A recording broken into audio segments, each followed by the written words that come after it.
108 இடங்கள்ல வெற்றி பெற்றிருந்த விஜய் அவர்கள் அதில் ஒன்று மைனஸ் பண்ணோம். ஏன்னா ஒரு இடத்துல அவர் ரிசைன் பண்ணி ஆகணும்.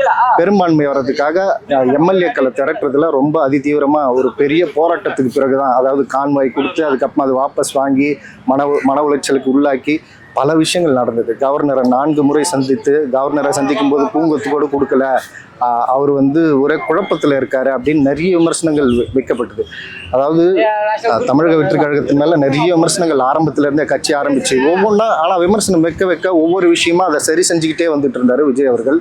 சரியா போய் பிரச்சாரம் பண்ணல, லீவ் போட்டாரு அப்படின்லாம் விமர்சனம் வச்சாலுமே அரிப்பெரும்பான்மை இவருக்கு தான் கிடைச்சிருக்கு, தமிழக வெற்றி கழகம் தலைவர் விஜய் அவர்களுக்கு. இந்த வகையில் விஜய் வேண்டான்னு சொல்லி வாக்களித்த சிபிஐ, சிபிஎம், விசிகா போன்ற கட்சிகள் இப்போ கூட்டணியில் இருக்குது, காங்கிரஸ் உட்பட. இப்போ ராகுல் காந்தி அவர்களும் இங்கே சென்னைக்கு வந்திருக்காரு விஜயுடைய பதவியேற்பு விழாவுக்காக. ரொம்ப முக்கியத்துவம் வாய்ந்த, அதாவது வரலாறு திரும்புகிறது 67, 77ன்னு சொல்லி விஜய் அவர்கள் பேசியிருந்ததை நம்ம பார்த்தோம். ஆனால் யாருமே இதை நம்பலை. ஏன் இதை விஜயே நம்பலை அப்படின்னு சொல்லி நேஷனல் மீடியா வரைக்கும் பேசிகிட்டு இருக்காங்க. இத்தனை தொகுதிகளை முதல் தேர்தலையே இவர் வெற்றி பெறுவாருங்க. எம்ஜிஆரை விட அதிகமாக வாக்குகளை வாங்கியிருக்காரு.